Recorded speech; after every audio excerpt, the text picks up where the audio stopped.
बिथांमोना जुदि गोहो गोरामोनबा गोसोआव गोहो दंमोनबा बिथांमोना बे डिबेट श'आव मानो फैनो हायाखै बिटिआर सुक्तिया जेरै जेबो गैयाबा जोंनि दिनै बे 81 टा गामिया सानजा पार्टनि गामिया बोरै हाबोखो जोंनियाव बिथांमोनाव दम दंमोनब्ला बिथांमोनहा जुदि बिपिएफ कख्लाबारि समस्तियाव जुदि दंमोनब्ला बिथांमोनहा दिनै अपेन डिबेटआव मानो फैनो हाथिया लाइमोनफोरखौ धंस खालामनायनि अनगायै जोंनि नैबे बिटिआर ओनसोलखौ धंस खालामनायनि अनगायै बिथांमोना जेबो मावाखै प्रहलादा माने एबसुनिफ्राय दा बोखारजाखो बिथाङा माबायदि जड़ित दंमोन एबसुआव थानाय समाव माबायदि इलिगेल खामानि मावनो बिथाङा जोगार जादोंमोन नङा होमबा बिक्रम दैमारिया सासे ठेकेदारमोन बे राजनितिनि एबिसिडिबो मिथिया जायनि थाखाय जों बे हानि मोनथायनि थाखाय जोङो 5,000 बांसिन जों शहीद जादों किन्तु जों बुंनो नागिरो जों खावलायनो नागिरो जे हा हुनि खेत्रआव बिथांमोना पलिटिक्स दा खालायथों हाग्रामा महिलारिया जेसेबांखि बुङाथों मानो बिथाङा दिनै सासे माने भेलिडिटि गैयै सासे बिदिनो नामावल' दिनै सासे बिपिएफ हान्जानि सासे दैदेनगिरि जानानै दङ थारैनो बुंनो थाङोब्ला जों कख्लाबारि समस्तिनि रायजो राजाफोराबो जों मोननो हादों दा बेनिखायनो आं बुंनो सानो हाग्रामा महिलारि बिथाङा सासे फ्लप लिडार दिनैनि समाव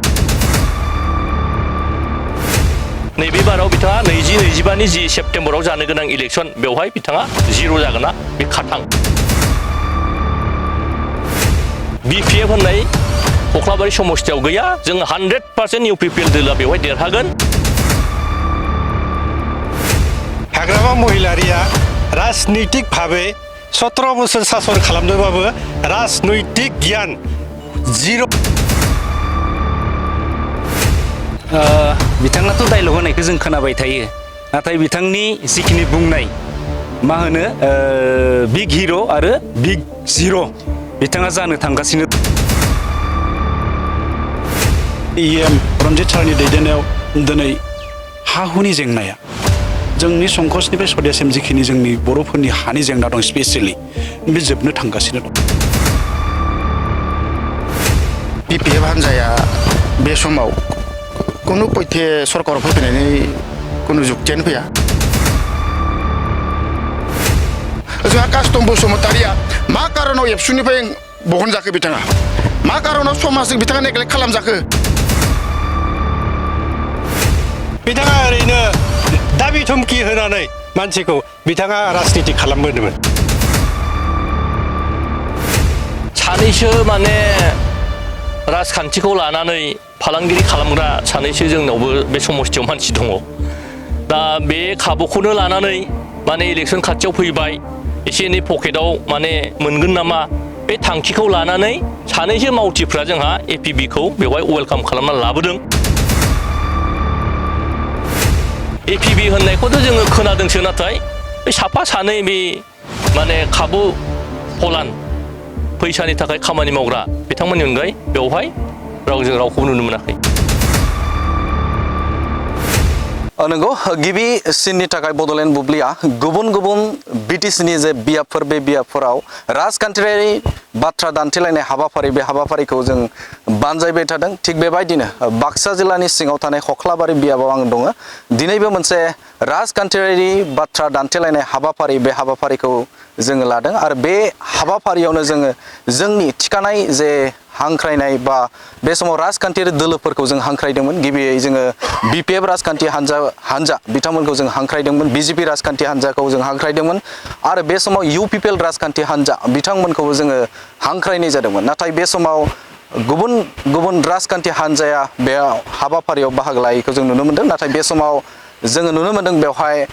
इउपिपिएल राजखान्थि हान्जानि दैदेनगिरिफोर दङ बे समाव राजखान्थियारि जिखिनि बाथ्रा दान्थेलायनाय बे बाथ्रा दान्थेलायनाया गुबुन गुबुन राजखान्थि हान्जाफोरखौ लानानै जायो नाथाय बे समाव मोनसेल' राजखान्थि हान्जा बेवहाय बाहागो लादों बिथांमोननिफ्रायनो बे बियाबनि सायाव आरो जौगाथायनि बिथिङाव मा मा थासारिजों सोलिबाय दं बिथांमोननिफ्राय मिथिनो थाखाय बड'लेण्ड बुब्लिया नाजागोन बे समाव बिथांमोननिफ्राय गिबियावनो मिथिसिनो नाजागोन माबायदि सोलिबाय दं बे नोंथांमोननि जे ओनसोलाव बा राजखान्थियारि बिथिंजों नैबे बियाबाव जौगाथायनि बिथिङा माबायदि सोलिगासिनो दं गिबियावनो बड'लेण्ड बुब्लिनि मावथि बिथांमोननिसिम जोंनि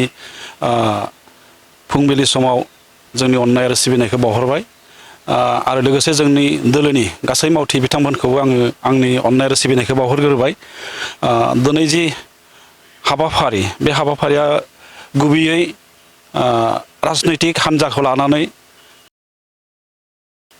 बाथ्रा दान्थेलायनाय बा सावरायनायनि जि थांखिमोन नाथाय दुखुनांथाव बाथ्रा जे जोंनि जायफोर बेरेखा हान्जा बिथांमोना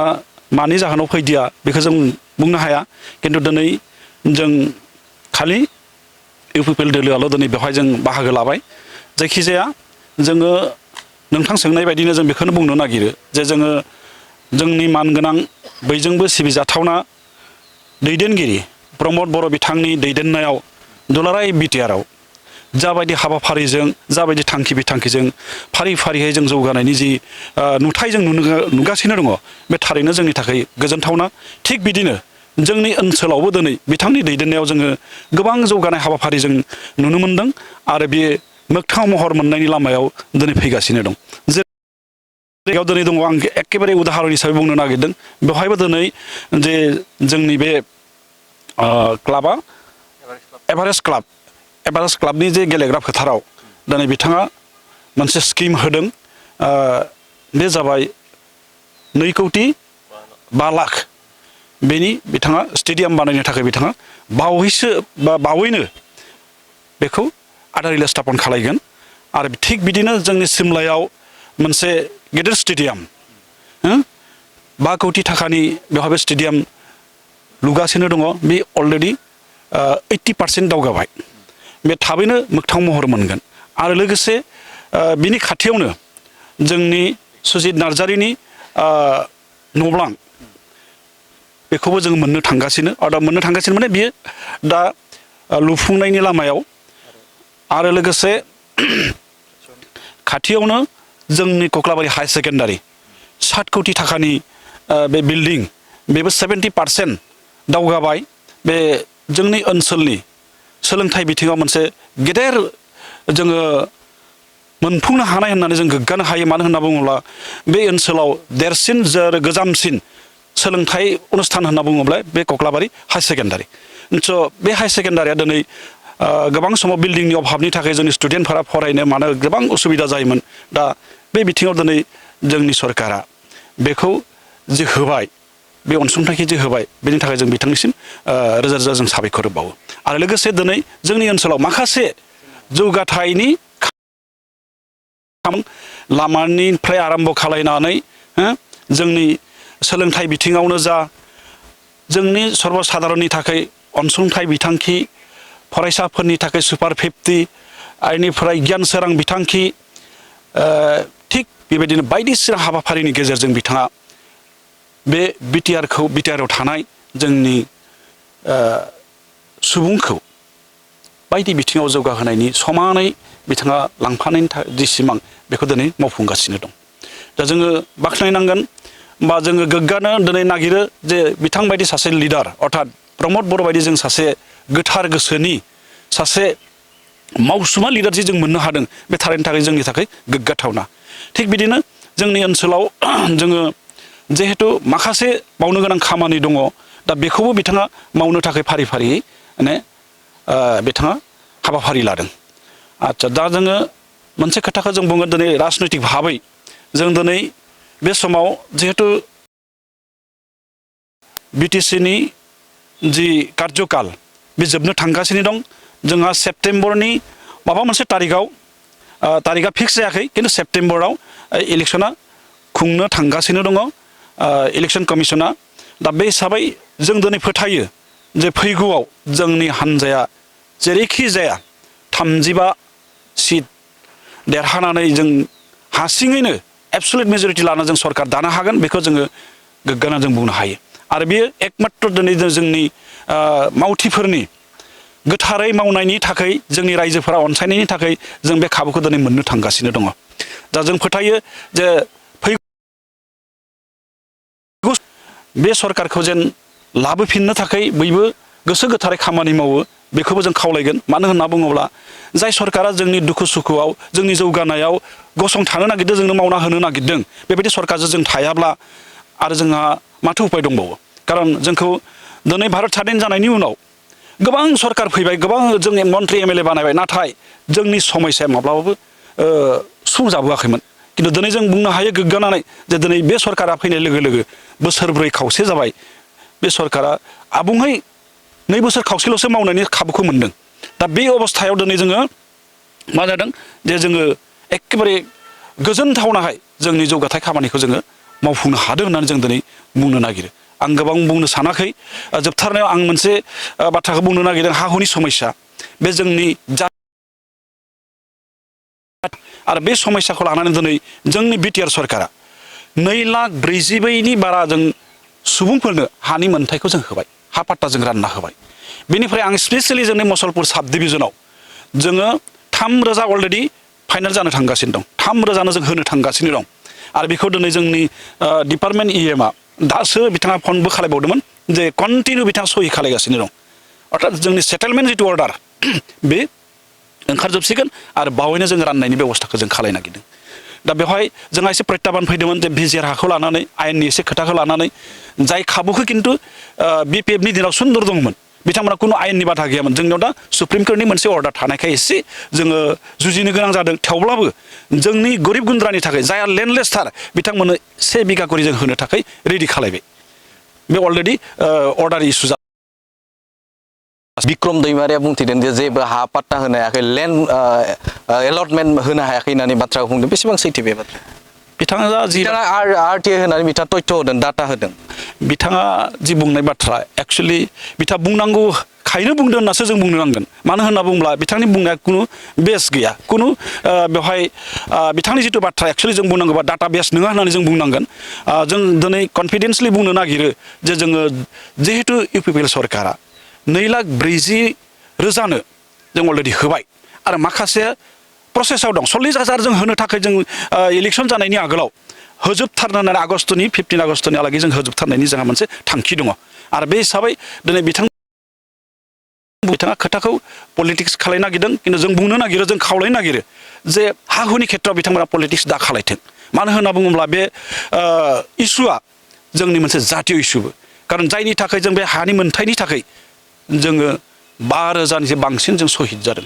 एकमात्र जोंनि हानि थामोनथार मोन्थायनि थाखाय अब्ला दिनै बे खोथाखौ लाना बिथाङा राजनिति दाख्लायथों दा बुंथों आरो बिथाङा मिथियाब्ला ओरैनो खोथाखौ दा बुंथों आं बेखौ खावलायदों मिन्थिनो थाखाय नाजागोन बेवहाय इउपिपिएल राजखान्थि हान्जानि दैदेनगिरि दंबावो जे बुंनो नागिरो जे बे समाव हाग्रामा महिलारिया प्रमद बर' दैदेननाय जे सोरखारा जेबो खामानि मावनो हायाखै एसे आगोलाव नोंथांमोननिनो सासे दैदेनगिरि बिथाङा बुंदों जे खामानि मावनो हादों होननानै कख्लाबारियाव गोबां खामानि जौगाथायनि बिथिंखौ खामानि बे समाव मावफुंनाया सोलिबाय दं बा मावबाय दं होननानै बाथ्रा बुंदों थारैनो बिथां हाग्रामा महिलारिया क्लेम खालामनाय आरो बिथांमोननि दैदेनगिरिफोरा बुंनाय बाथ्रा मा बुङो बे समाव नोंथाङा खोब मोनसे मोजां सोंथि सोंदों दा हाग्रामा महिलारिया जेसेबांखि बुङाथों मानो बिथाङा दिनै सासे माने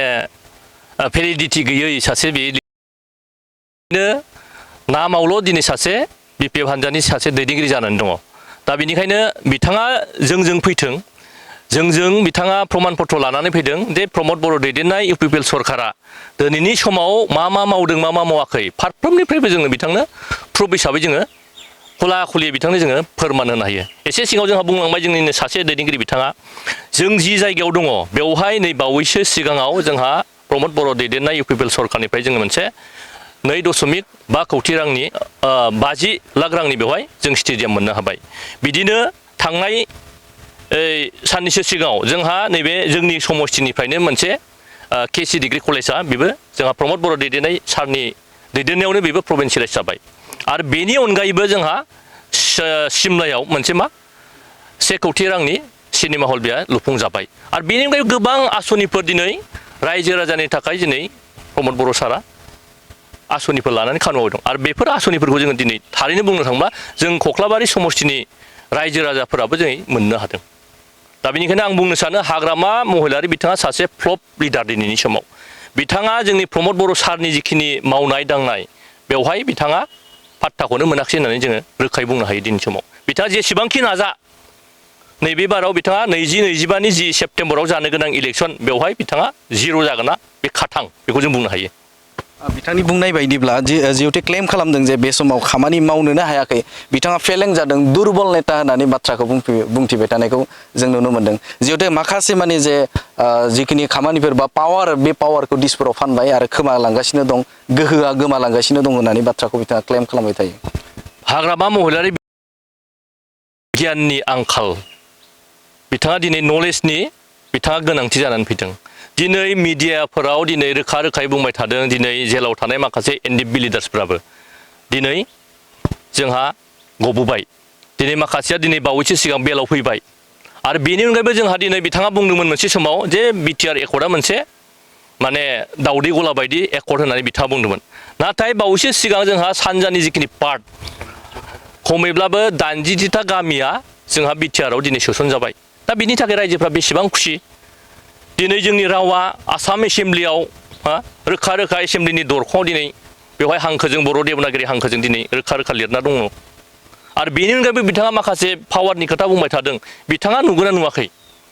दिनै जों बेनिखायनो बुंनो सानो जे जोंनि गोहोखौ बे एकर्डनि गेजेरजों गोबां बारायहोनानैसो लाबोदों होननानै जों गोख्रोङै बुंनो हायो राजखान्थिनि बिथिंखौ नायनानै नोंथांमोनाव मिथिनो थाखाय नाजागोन जे इउपिपिएल राजखान्थि हान्जाया नोंथांमोननि बियाबाव माबायदि जानानै दं दा बेवहायथ' दिनै नोंथांनि खुगानिफ्राय जों मिथिनो मोन्दों नङा होनब्ला दा बेवहाय नोंथाङा बड'लेण्ड बुब्लिनिफ्राय मोनसे बेवहाय डिबेटनि मोनसे हाबाफारि लानाय जादोंमोन दा बेवहाय दिनै एकदम 100% दिनै प्रमान जाबाय दे कख्लाबारि बियाबावदि बिपिएफ आरो एपिपि ना एपिबि बिजेपिखौ हांख्रायदों बिजेपि बिथांमोनखौबो हांख्रायदोंमोन होननानै जोङो मोनथिना मोन्दों नाथाय दिनै बिथांमोनहा जुदि बिथांमोनहाव दम दंमोनब्ला बिथांमोनहा जुदि बिपिएफ कख्लाबारि समस्तियाव जुदि दंमोनब्ला बिथांमोनहा दिनै अपेन डिबेटआव मानो फैनो हादिया दा बेनो जोंनि थाखाय मोनसे माने रोखा रोखा बेयो प्रमान दा बिथांमोनहा जुदि डिबेटआव फैनानै साननाय जोंहा मा मावनो हादों हायाखै बिथांमोना स्पस्ट' भाबै जोंनि सिगाङाव बुंफैनांगौमोन दा बेनिखायनो जों सानो बिपिएफ होननाय कख्लाबारि समस्तियाव गैया जों 100% इउपिपिएल दोला बेवहाय देरहागोन बेयो 100% बे खाथां फेस खालामनो हाया नामा नोंथांमोनजों हाया एकदम हाया हाहांबो जाया बिसोरो बेसेबांसो दं बे समाव बिपिएफआ ओरैनो माने सानै साथामसो बेवहाय दङ ओरैनो माने गावसिनि जिखिनि ब्लक कमिटि बा डिस्ट्रिक्टनि बडिफोर दङ बेवहाय जिखिनि मानसिफ्रा बिबान लानानै दङ ओरैनो बिथांमोनहाबो गोसो गैला होननानै जों मिथिगौ आरो बिथांमोनहाबो जों कन्टेक्टआव थायो सम सम जे जोंबो थांनायानो हामसिगोन नामा इउपिपिएल दोलाव जगदान खालामनो हामसिगोन नामा बिथांमोनहा बुङो जों बुंदों नोंथांमोनहा फैथ'नाङा एसे थाथ' होननानै जों बादा होदों हायोब्ला बिथांमोनखौ जोङो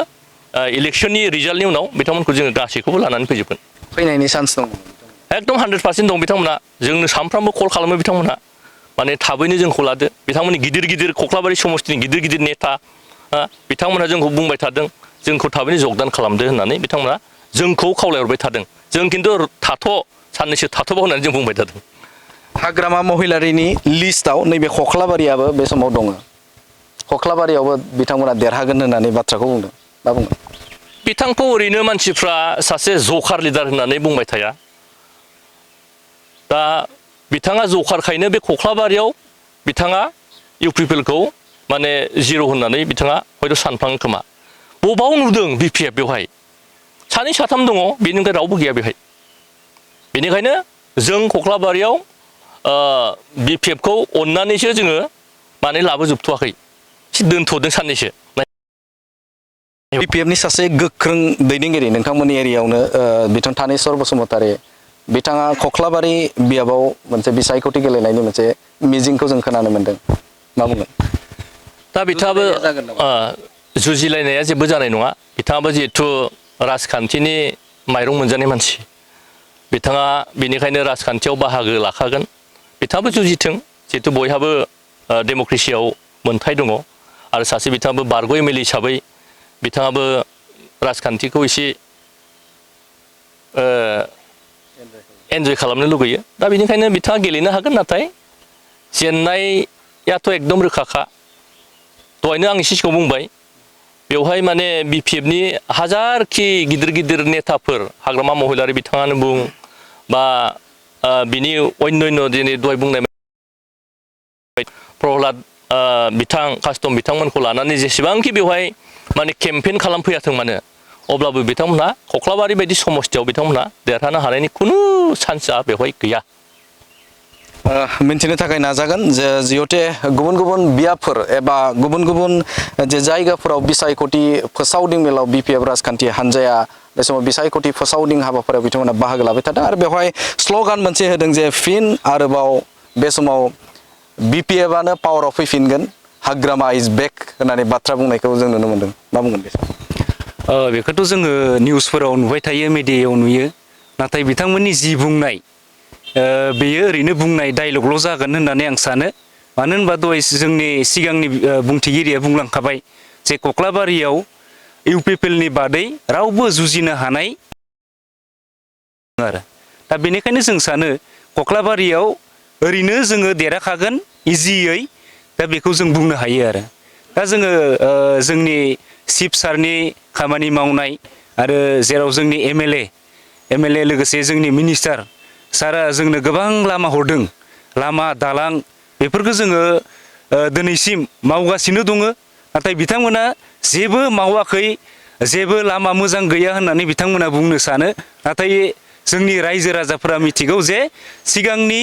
बिपिएफ सरकारा जोंनो माबायदि लामा होदोंमोन, नाथाय देग्लायनि जि इउपिपिएल सरकारनि लामा मावनाय बेयो माबायदि बहुद मा होनो आकाश फाताल आरो जेनेबा दिनैसिम जेनेबा जोंनि मिनिस्टार हरनाय, जोंनि चिफ सारा हरनाय लामाफोरा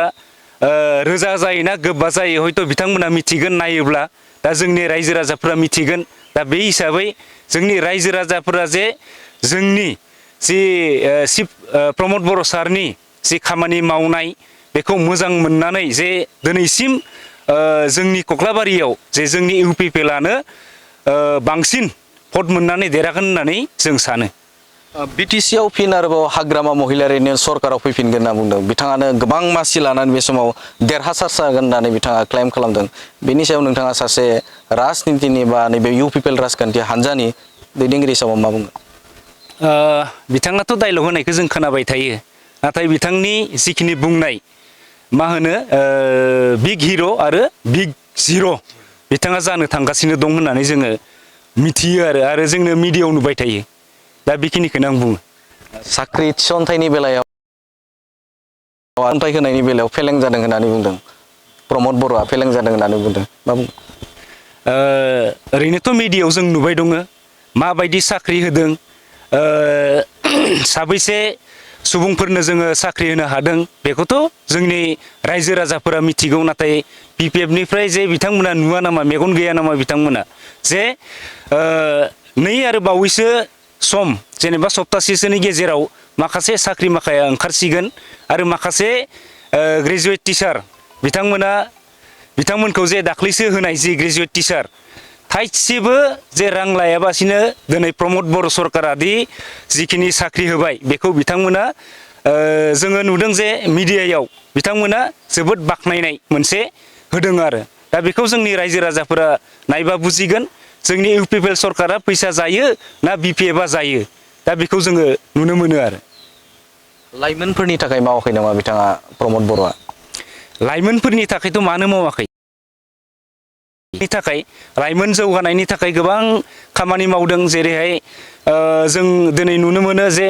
दिनै गेलेनाय हारिमु सुपार 50 बेयावथ' जेनेबा बोसोरफ्रोमबो जोङो दिनै जोंनि जिखिनि सुबुंफोर नुयिखौथ' दोनथ'दो बेखौ दा नुनाय हिसाबै जोङो बेखौ गासिबो मिथिबायानो दङ माबायदि खामानि मावदों मावाखै बेखौ हयथ' मिथिजोबगौ आरो। मिन्थिनो थाखाय नाजागोन जे बे समाव बिपिएफ राजखान्थि हान्जानि जिहेतु जों सावरायबाय थानायखौ बे समाव दङ, दा बिपिएफ राजखान्थि हान्जाखौ जे बुंनो नागिरो जे बे समाव बा बिथांमोना क्लेम खालामनो नागिरो जे प्रमद बे सोरखारनि जाखिनि दैदेनगिरिफोर दङ बे दैदेनगिरिफोरनि गेजेरावनो मोनसे थासारिया थिग नङा होननानै बाथ्राखौ बिथाङा क्लेम खालामनो नागिरो, मा बुंगोन? दा आं दहायनो बुंदों हाग्रामा महिलारिनि खोथाया माने खुनु मोनसे जुक्ति गैया। दिनै इउपिपिएलनि रावबो नेताया गावजों गावनि गेजेराव खुनु गावस्रालायनाय गैया। जायखिजाया बे जाबाय खोथाया जाहैबाय मा प्रमद बर' दैदेननाय जि इउपिपिएलनि नेतृत्व बे खोब मोजाङै जोंहा सोलिबाय थादों। जोंनि सासेबो माने मावथिफ्रा पार्टि डिसिप्लिनखौ नागारनानै दिनै समाव खामानि मावा एकदम बेयो रोखा हानि सायाव मिन्थिनो थाखाय नाजागोन जिहेतु हाग्रामा महिलारि बे हाग्रामा महिलारिया बे समाव बुंदों दे बिथांनि जे एजेन्डा बे एजेन्डायाव गिबि एजेन्डायानो जादों मा हानि फोरमान बिलाइ एबा हा पाट्टाखौ होनो थाखाय बिथाङा जुदि पावाराव फैयो बे पावाराव फैयोब्ला गिबि खामानियानो बे जागोन होननानै बुंदों नोंथाङा दहाय एसे गुबुन गुबुन जायगायाव राननायनि बाथ्राखौ बुंदों 2 लाखनिबो सायाव गोजौआव हानि फोरमान बिलाइखौ होनायनि बाथ्राखौ नोंथाङा मख'दों मा बुंगोन बे समाव हाग्रामा महिलारिया पावाराव फैयोब्ला बिथाङा हानि फोरमान बिलाइखौ होनो नागिरदों थ' बेनोथ' सबसे गेदेर बाथ्राया बिथाङा खुगाजों बुंदों हय 17 बोसोर माखो बिथाङा राजत्व खालायबोखो बे समावथ' जों मिथियो बा जोंनि साननाय बादिब्ला बे 17 बोसोराव जोंनि हा हुनि जेंना प्राय फोजोबस्रांनो हायोमोन बिथांमोना खिन्थु जेबोखौथ' मावाखिसै जायनि थाखाय जों मावनो गोनां जाबाय बे 2.5 बोसोराव दिनै जोंनि प्रमद बर' सारनि दैदेननायाव जोंनि फरेस्ट एन्ड रेभिनिउ डिपार्टमेन्टनि EM रन्जित सारनि दैदेननायाव दिनै हा हुनि जेंनाया जोंनि संकसनिफ्राय सदियासिम जिखिनि जोंनि बर'फोरनि हानि जेंना दं स्पेसियेलि बे जोबनो थांगासिनो दं सनितपुर बायदियाव लेन्ड टाइटेल होनानै जि फरेस्टआव थानाय मानसिफोर बेसेबां दुखु खस्थ'जों दंमोन माने दिनै बिनिफ्राय मुक्ति खालायबाय जोंनि बिटिआरनि सिङाव थानाय माखासे ओनसोलाव दिनै माने जों गसाइगावनिफ्राय आरम्भ खालायनानै दिनै बाक्सा तामुलपुर अदालगुरिसिम जेसेबां हा हुनि समस्या दं बेखौ फोजोबनो थांगासिनो दं होमब्ला दिनै बिथाङा नुवाखै नामा जे बिथांमोनाथ' जोंनि रेकर्डआव 20,000निबो बारा हा होनो हायाखैमोन बिथांमोना खिन्थु जोंथ' दिनै UPPL सरकारा 2,40,000नि बारा होबाय आरो जों अनगयिं थारमाने 40,000 रेडि जानानै दं जों बावैनो जों बेखौ डिस्ट्रिबिउसन खालायगोन होमब्ला दिनै बिथाङा माखौ नुदों माखौ सानदों जे जोंनि सरकारा हा हुनि जेबो खामानि मावाखै होननानै थ'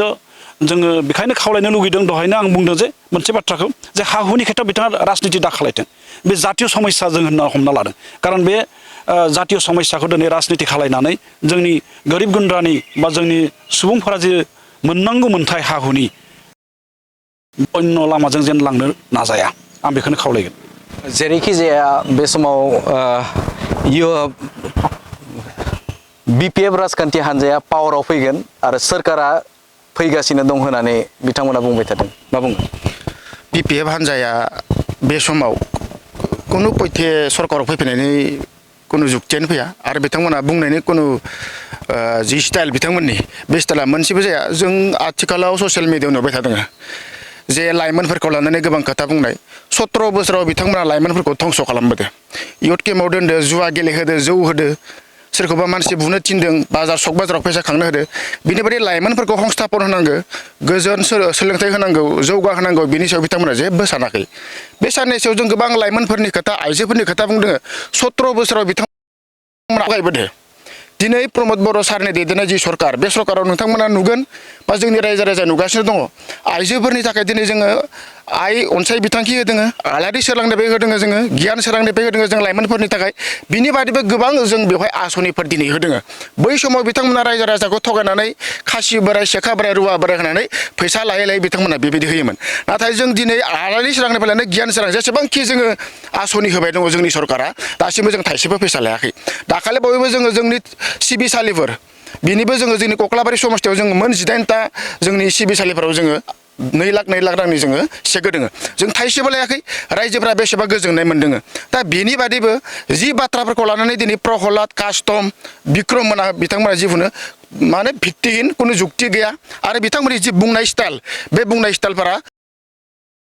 मानोना थांनाय 17 बोसोराव हाग्रामा महिलारिया जायफोर खामानिखौ मावनांगौमोन बेखौ मावाखै 17 बोसोराव हा हुनि जेंनाया जोबनांगौमोन नाथाय दिनै जोङो सारि बोसोराव 2,50,000 खाथियाव जों दिनै हा पाट्टा होबाय एसे आवगाय जों दैदेनगिरिया बुंदों आरो साननैसोनि उनावहाय आरोबाव जोङो 40,000 हा पाट्टा होनायनि मोनसे खोथाखौ बिथाङा बुंबाय दा दिनै जोंनि कक्लाबारि समस्थियाव जों नुबाय 17 बोसोराव जोंनि गोबां जायगानि स्किमफोर हमनाय दङ नाथाय खामानिया बेवहाय जाहैयाखै नाथाय जोङो सारि बोसोराव जों दिनै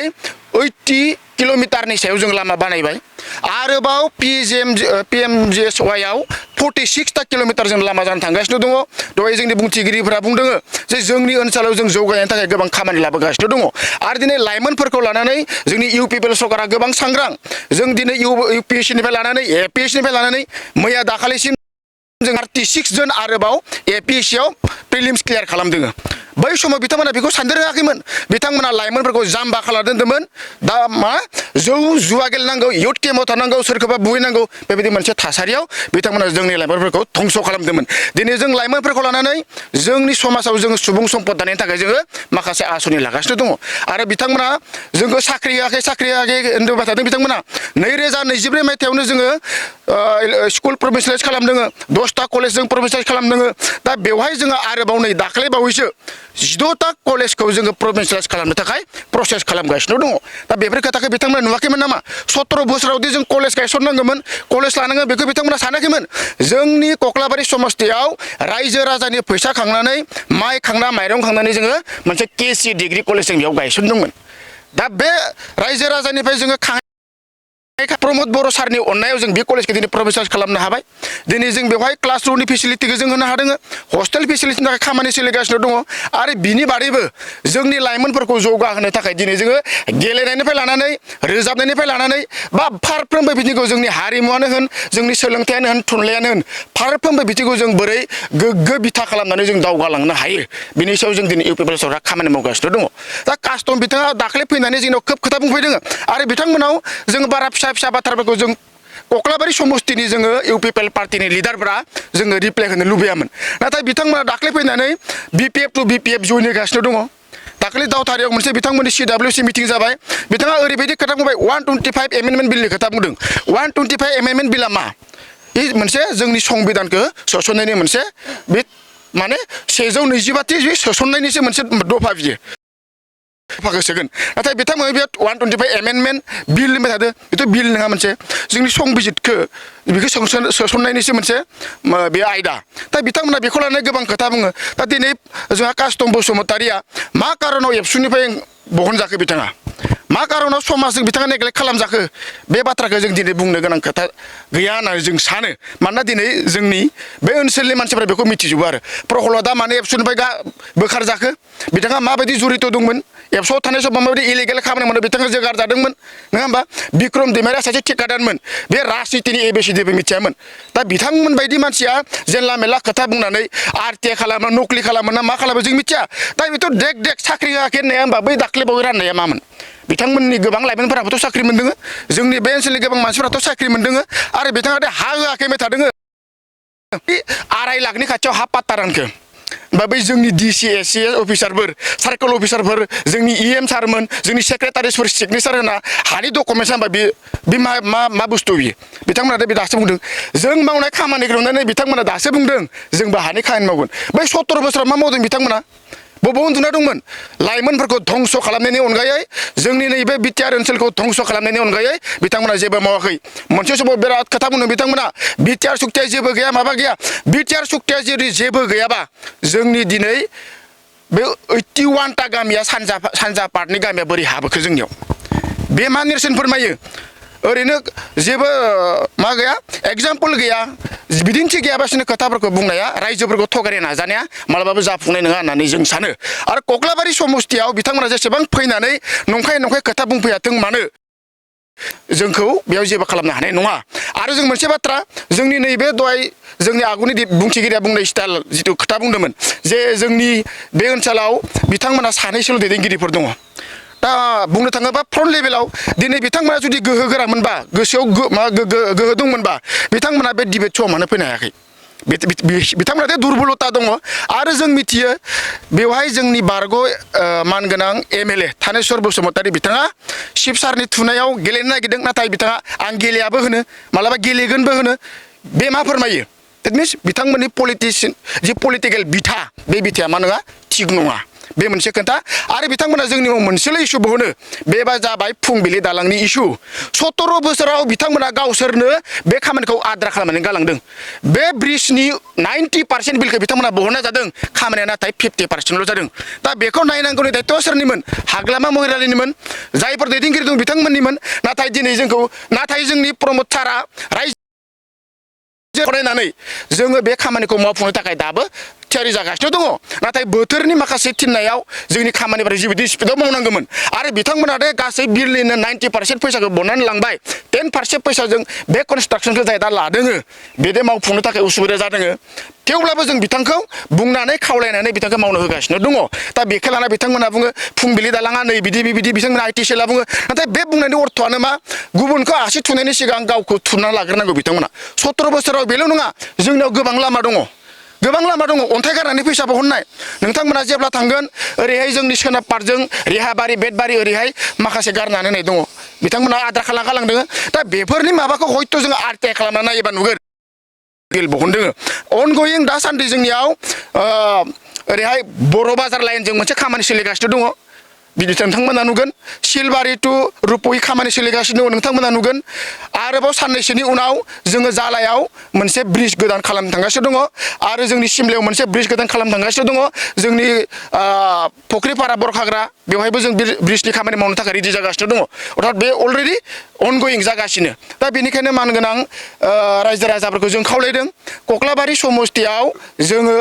इउपिपिएल सरकारा नोंथांमोननि जिखिनि अभाब अभियोग बेखौ जों फारि फारि जोङो सुफुंनो थांगासिनो दङ आरो फैबाय थानाय समाव नोंथांमोना जोंखौ जेरै अनदों बेबायदिनो अननानै आरो नोंथांमोनखौ जों सिबिनो हाथों आरो जोंनि दिनैनि जिथु थासारि बे थासारिखौ नायोबा निस्सय समस्तिल' नङा बिटिआरनि गासै समस्तियावनो जों इउपिपिएल सरकारा हारसिंनो देरहानानै सरकार दानो हानाया रोखा जानानै दङ मानोना दिनै प्रमद बर' सारनि जिखिनि एनार्जेटिक स्टाइलाव खामानि मावनाय दिनै नेसनेल लेभेलाव बर'फोरखौ गायसननाय बा बिटिआर ओनसोलखौ गायसननाय दाखालिनि सिएम कापनिफ्राय लानानै दुरान कापनिफ्राय लानानै बा आइएसपिएलनिफ्राय लानानै बा बायदिसिना सोलोंथाइ बिथिङाव जोंनि स्टुडेन्टफोरखौ नासायाव हरनो थाखाय ट्राइ खालामनाय बा बायदि सोलोंथाइ बिथिङाव जौगाहोनो थाखाय जिखिनि खामानि मावदों बेखौ नुनानै दिनै जोंनि ओनसोलनि रायजो राजा आरो जोंनि बिटिआर ओनसोलनि जिखिनि इन्टेलेक्सुवेलफोर बिथांमोना जोबोद गोजोननाय मोनदों आरो निस्सय फैबाय थानाय समाव जोंनि बिटिआरआ नैबे 10टा 6 सिडिउल एरियानि गेजेराव बांसिन गोजौआव थानानै बा भारतआवनो बा बुहुमावनो सिनायजानाय मोनसे रिजन जागोन होननानै आं सानो मिन्थिनो थाखाय नाजागोन जिहते आलारि सोरां बिथांखिनि बाथ्राखौ बुंदों गियाननि सोरां बिथांखिनि बाथ्राखौ नोंथाङा मख'दों दा बे बिथांखिफोरा बे महिलारिनि आरो बिपिएफ राजखान्थि हान्जानि क्लेम खालामनाय बायदि बे समाव बिथांमोना बुंदों जे बे बिल दिहुननानै जानाय मोनसे आसनिसो रायजो राजाफोरनि गेजेराव बे सौफैयाखै थारैनो बियो प्रमद बर'नि फैसा जानायनि मोनसे फर्मुला होननानै बाथ्राखौ बुंदों मा बुङो बे समाव आं खावलायनो लुबैदों बारग' जोंनि हाग्रामा महिलारि चिफ बिथाङा बेनि जुदि बिदिन्थि नांगौबा कक्लाबारि समस्तियाव फै न'खर बै चेक लानाय मानसिजों बिथांखौ जों रायलायहैगोन होदाना होआखै जोङो आरो बिनिफ्राय जों माबाफोर लादों नामा बरन्स जोंनि पार्टिनि वर्कारफोरा बिथांमोननि एप्लिकेसन लिरनायनिफ्राय पासपर्ट लानायनिफ्राय डकुमेन्ट प्रस्टेट खालामनायनिफ्राय जोंनि पार्टिनि वर्कारफोरा फ्रि अफ कस्ट बिथांमोननिफ्राय थाइसेबो जों फैसा लायालासिनो जोंनो फर्म फिलआप बा जों प्रसेसखौ खालामना होबावो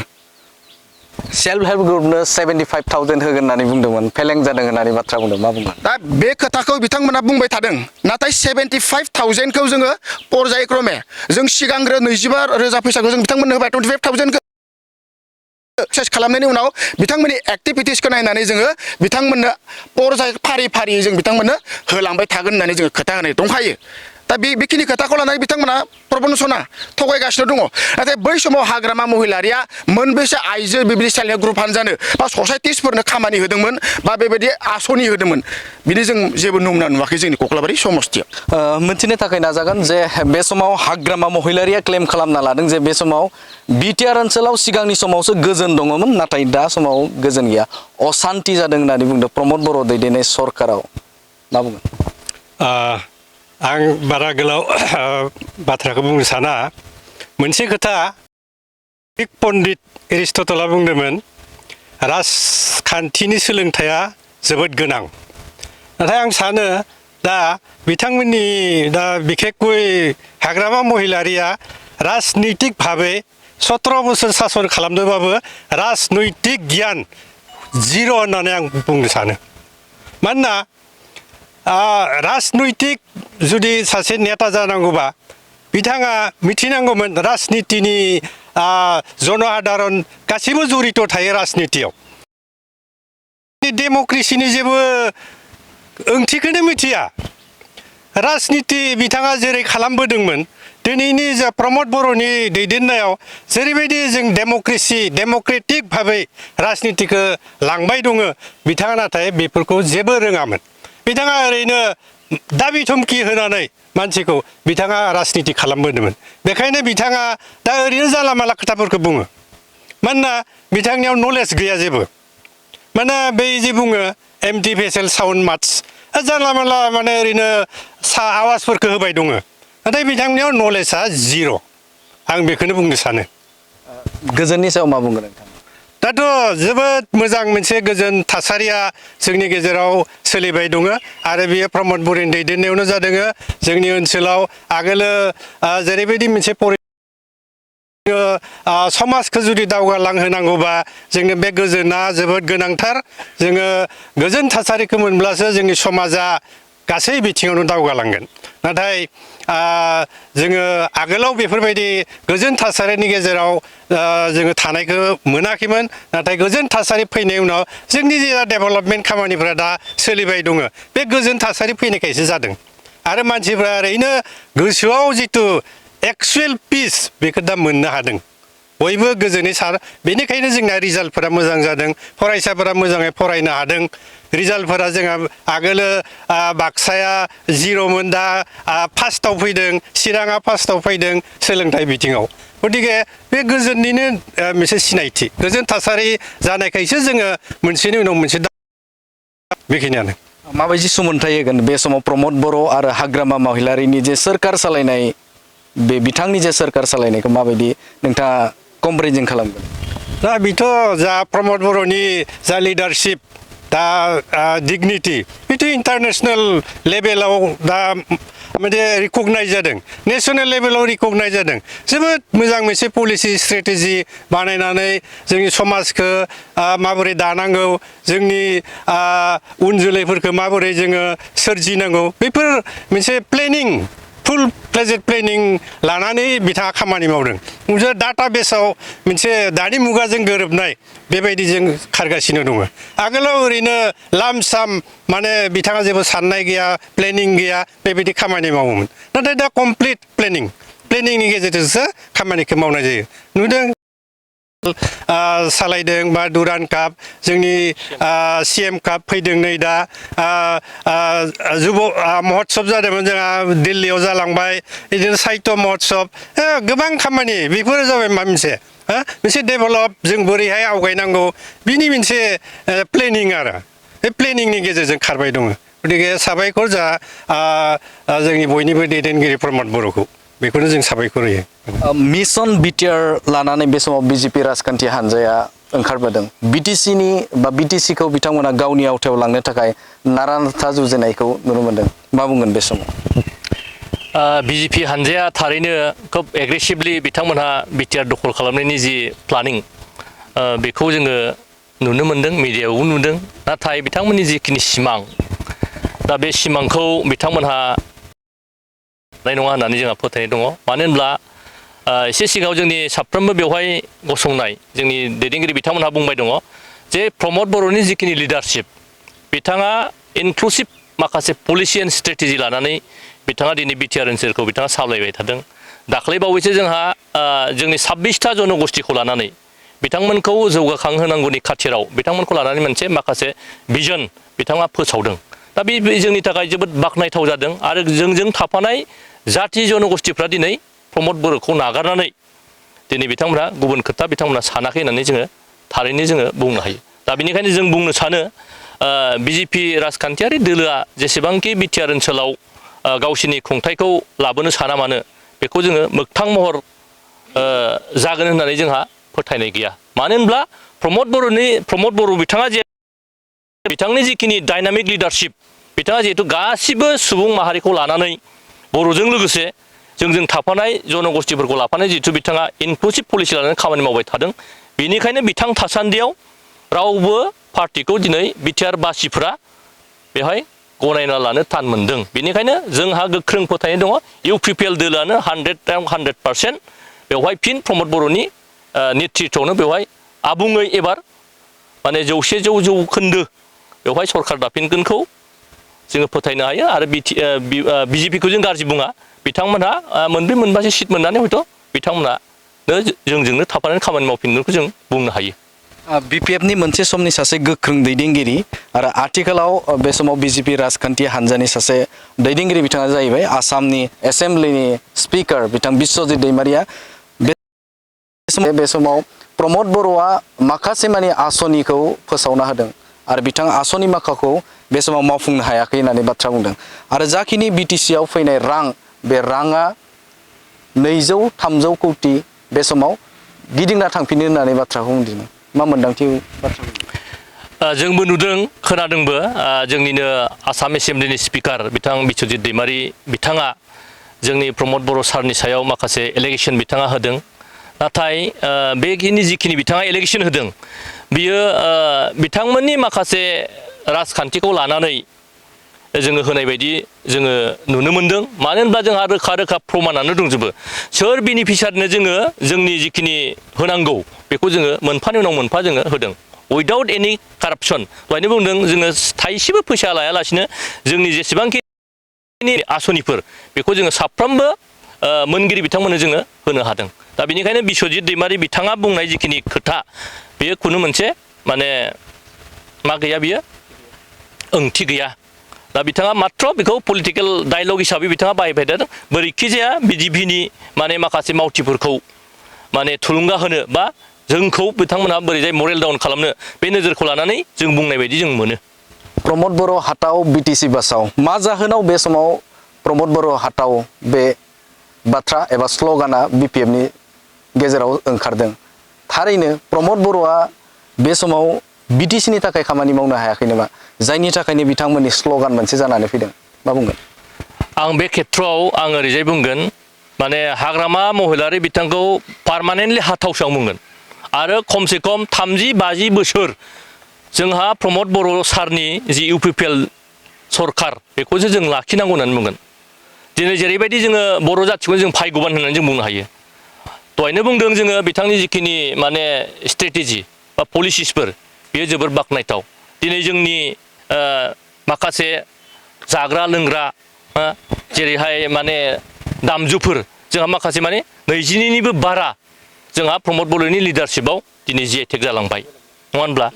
आरो दाख्लैबावै जिखिनि जोंहा दिल्लीयाव बड'फानि मुङै जि इउ.एन. ब्रह्मनि मुङाव जोंहा मोनसे लामा बे अलरेडि जोंहा नेसनेल लेभेलाव जोंनि जाथियानो बे गायसनजाहैबाय। दा बेनि अनगायैबो बिथाङा माने गोबां माने नेसनेल लेभेल जा बा स्टेट लेभेलाव जा बिथाङा बाख्नायथाव माखासे बिथाङा जाफुंसारनाय लाबोनो हादों। दा बेनिखायनो नैबे समाव जों बुंनो लुगैयो इउपिपिएल दोलोनिफ्राय आरो एसे आङो बर' मानसि हिसाबै आरो प्रमद बर'खौ बासाव बे डायलगखौसो आं होनो लुगैयो। मिन्थिनो थाखाय नाजागोन जिहेतु एबिपि गोदानै दाजानाय जे राजखान्थि हान्जा नोंथांमोननि बियाबाव माबायदि थासारिजों सोलिगोन? गोहोम गोलैगोन नामा? सानैसो माने राजखान्थिखौ लानानै फालांगिरि खालामग्रा सानैसो जोंनावबो बे समस्थियाव मानसि दङ। दा बे खाबुखौनो लानानै माने इलेक्सन खाथियाव फैबाय एसे एनै पकेटाव माने मोनगोन नामा बे थांखिखौ लानानै सानैसो मावथिफ्रा जोंहा एपिबिखौ बेवहाय वेलकाम खालामना लाबोदों आरो बिथांमोनानो दा स्रोद बिथांमोना सानाव गिदिङा जों मिथिनायाव बिथाङा मोना बिथांमोना साफा सानै न'खर हाबो। मानि थाखाय? माने एसे मानो हराव हाबो? बिथांमोना माने जोंनि मानसिफोरखौ बुरखायनानै गावसोरजों बिथांमोना खालामनानै माने बै लिडारफोरनिफ्राय फैसा बख'नायनि खाबु लानानै बिथांमोना बे खामानिखौ मावबाय दङ। दा बेनिखायनो हराव दा बेनिखायनो जों बुंनो सानो एपिबि होननायखौथ' जोङो खोनादोंसो नाथाय बे साफा सानै बे माने खाबु फलान फैसानि थाखाय खामानि मावग्रा बिथांमोननि अनगायै बेवहाय जों रावखौबो नुनो मोनाखै। दा बेनिखायनो जोंहा एपिबि होननाय राजखान्थियारि हान्जाखौ जोंहा साननांगौ गैया एकदम बिग जिर' बिथांमोना। जुजिनाया सोरजों जागोन बे कख्लाबारियाव? जुजिनो लागाथ' जोंहा गैया दिनैनि समाव इउपिपिएलआनो बे दिनैनि समावनो जों बेहाय देरहाखानाय होननानै जोङो फोसावनानै लानो हायो आरो दिनै आं फोसावबायबो देरहाखाबाय होननानै। नंगौ बिथांमोननिफ्राय गोबां बाथ्राखौनो मोनथिनो मोनबाय। थारैनो मख'नांगोन जे बिटिसि ओनसोलनि गुबुन जे बियाबफोर बे बियाबफोराव राजखान्थियारि मोनसे बाथ्रा दान्थेनाय हाबाफारि बे हाबाफारिया बेबायदिनो खख्लाबारि बियाबाबो बे समाव दैदेनगिरिफोरजों सावरायनाय एबा राजखान्थियारि दैदेनगिरि बिथांमोनजों सावरायनाय हाबाफारिखौ जों लादोंमोन। नाथाय बे समाव इउ पिपल राजखान्थि हान्जानि दैदेनगिरिफोरासो बे समाव बिथांमोनाल' बेहाय हाबाफारियाव बाहागो लादों। BPF राजखान्थि हान्जा आरो BJP राजखान्थि हान्जाखौ जों हांख्रायदोंमोन, नाथाय बिथांमोना बे हाबाफारियाव बाहागो लानायखौ बा बाहागो बिथांमोना लाफायाखै। बे समाव खख्लाबारि बियाबनि रायजो राजाफोर एबा इउ पिपल राजखान्थि हान्जानि दैदेनगिरिफोर, बे दैदेनगिरिफोरनि रोखा बाथ्रा जे बे समाव इउ पिपल राजखान्थि हान्जानि अनगा बे समाव गुबुन राजखान्थि हान्जाया बेवहाय गोहोम गोग्लैयाखै एबा गोहोम गैया होननानै बाथ्राखौ मख'दों। आरो BTRनि खुंगिरि प्रमद बर'नो बिथांनि जे गोख्रों नोजोर होनायजों बे समाव गुबुन गुबुन बिथिङाव जौगानायनि खामानिया बे ओनसोलाव आरो बे जायगायाव बा बे बियाबाव सोरखौ बिथांमोना मख'नायखौ नुनो मोनदों। गोलाव सम जे BPF राजखान्थि हान्जाया पावाराव दंसैब्लाबो नाथाय बिथांमोना बे बियाबनि थाखाय जौगाथायखौ नोजोर बोनानै बिथांमोना खामानि मावाखै एबा मावनायाव फेलें जादों, बे बाथ्राखौ बिथांमोना मख'नायखौ बे समाव नुनो मोनदों। हानि बेलायाव जुदि नोजोर होयोब्ला बिथांमोना गोबां बाथ्राखौनो मख'नायखौ नुनो मोनदों। गोबां बिथिंजों BTRनि खुंगिरि प्रमद बर' दैदेननाय सोरखारा हानि फोरमान बिलाइखौ बे समाव गुबुन गुबुन जायगाफोराव होनायनि बाथ्राखौ बे समाव मख'दों। थारैनो मख'नांगोन जे बे समाव खख्लाबारि महरै बे समाव BPF राजखान्थि हान्जा आरो BJP राजखान्थि हान्जा आरो ABP राजखान्थि हान्जाफोर एबा गुबुन गुबुन राजखान्थि हान्जाया गोहोम गोग्लैया, बे बाथ्राखौ बिथांमोना रोखा बुंनायखौ बे समाव नुनो मोनदों। नोंथांमोननो बड'लेण्ड बुब्लिनि गेजेरजों जाखिनि जोंनि राजखान्थियारि बिथिंजों सावरायनाय आयदा जेराव दिन्थिबाय। गोजोन्थों।